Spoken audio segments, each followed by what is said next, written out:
Hello दोस्तों, स्वागत है आपका टेस्ट योर जीके पर। दोस्तों, जिस शहर में आप रहते हो उस शहर में कोई ना कोई एमएलए तो जरूर होगा। क्या आप जानते हैं कि एक इंसान आखिर एमएलए कैसे बनता है? आज इस वीडियो में हम एमएलए बनने के पूरे प्रोसेस को समझेंगे।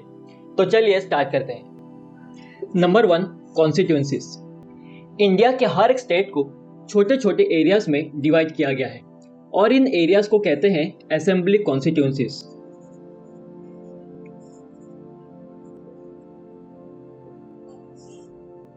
अगर हम महाराष्ट्र की बात करें तो महाराष्ट्र को टोटल 288 कॉन्स्टिट्यूंसीज में डिवाइड किया गया है और इन 288 कॉन्स्टिट्यूंसीज में से हर एक कॉन्स्टिट्यूएंसी में से एक एमएलए कैंडिडेट चुना जाता है और वो एमएलए कैंडिडेट इलेक्शन में खड़ा होता है।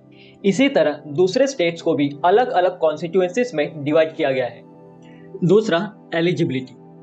जब कोई एमएलए कैंडिडेट को चुना जाता है तब उसकी एलिजिबिलिटी चेक किया जाता है कि वो कैंडिडेट आखिर एमएलए बनने के लायक है या फिर नहीं। सबसे पहले ये देखा जाता है कि एमएलए कैंडिडेट का मिनिमम एज क्या है। इंडिया में एक एमएलए बनने के लिए कैंडिडेट का एज मिनिमम 25 ईयर्स होना चाहिए। दूसरा, कैंडिडेट इंडियन सिटीजन होना चाहिए। तीसरा, कैंडिडेट का कोई भी पास्ट क्रिमिनल केस नहीं होना चाहिए और दूसरा, डिस्क्वालिफिकेशन नहीं होना चाहिए। अब डिस्क्वालिफिकेशन क्या होता है इसे भी समझते हैं। डिस्क्वालिफिकेशन मतलब सपोज कोई कैंडिडेट पहले एमएलए था और जब वो एमएलए था तब कोई कारण के वजह से पार्टी ने उसे एमएलए पोस्ट से निकाल दिया, उसे ही डिस्क्वालिफिकेशन कहते हैं। अब एक एमएलए किन किन कारणों से डिस्क्वालीफाई हो सकता है उसे भी समझते हैं। तो एक एमएलए के डिस्क्वालीफाई होने के पीछे कई सारे रीजन है। जैसे number 1, citizenship of another country.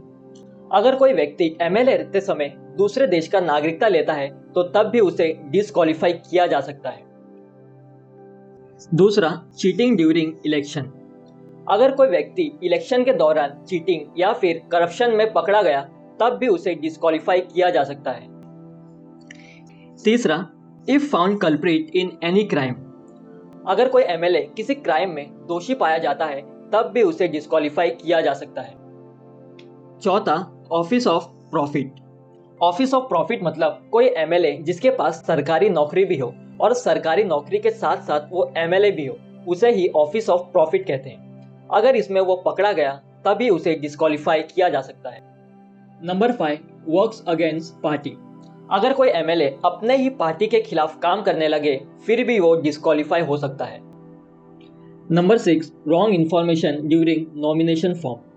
अगर कोई एमएलए नॉमिनेशन फॉर्म भरने के समय अगर कोई उसने गलत इन्फॉर्मेशन डाल दिया हो अपने बारे में, बाद में अगर पता चले फिर भी उसे डिस्क्वालीफाई किया जा सकता है।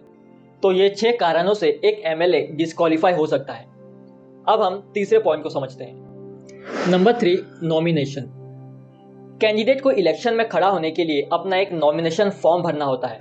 नॉमिनेशन फॉर्म भरते समय कैंडिडेट को अपना करेक्ट इन्फॉर्मेशन डालना होता है, नहीं तो आगे जाके वो डिस्क्वालीफाई हो सकता है।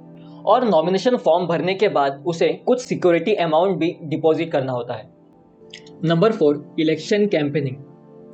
नॉमिनेशन फॉर्म भरने के बाद कैंडिडेट अपने एरिया में अपना जोरों शोरों से प्रचार करता है, रैलियां निकालता है, सड़कों पर बड़ी बड़ी पोस्टर लगाता है, लोगों के सामने लंबी चौड़ी भाषण देता है जिसमें 99% झूठ होता है।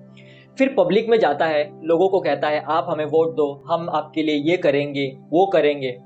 फिर एक बार एमएलए बनने के बाद 5 साल तक मुंह तक नहीं दिखाता। Number 5, voting. कैंडिडेट ने अपना बहुत प्रचार कर लिया, अब फाइनली वो दिन आ गया जब लोग वोट करेंगे। वोटिंग डे के समय इलेक्शन कमीशन के सुपरविजन में ईवीएम यानी इलेक्ट्रॉनिक वोटिंग मशीन से वोट किया जाता है। लोग अपने असेंबली कॉन्स्टिट्यूएंसी में जाके वोट करते हैं और हर एक व्यक्ति सिर्फ एक ही वोट डाल सकता है। Number 6, counting of vote and result declaration. Voting के समय लोगों ने अपने कैंडिडेट को वोट दिया, अब उन वोटों को काउंट किया जाता है और जिस कैंडिडेट को सबसे ज्यादा वोट मिलता है उसे विनर डिक्लेयर किया जाता है। रिजल्ट डिक्लेयर इलेक्शन कमीशन करता है और जो कैंडिडेट विनर होता है वो होता है उस कॉन्स्टिट्यूएंसी का एमएलए। और एक बार एमएलए बनने के बाद वो अपने सारे वादे भूल जाता है जो उसने इलेक्शन कैंपेनिंग के समय किया था और 5 साल बाद फिर से इलेक्शन के समय आपसे आकर वोट मांगता है और कहता है आपके लिए ये करूंगा वो करूंगा, और ये प्रोसेस हमेशा चलता रहता है। तो दोस्तों, इस वीडियो में हमने एमएलए बनने के पूरे प्रोसेस को समझा। आई होप आप इसे अच्छे से समझ गए होंगे। तो मिलते हैं नेक्स्ट वीडियो में, तब तक के लिए जय हिंद, धन्यवाद।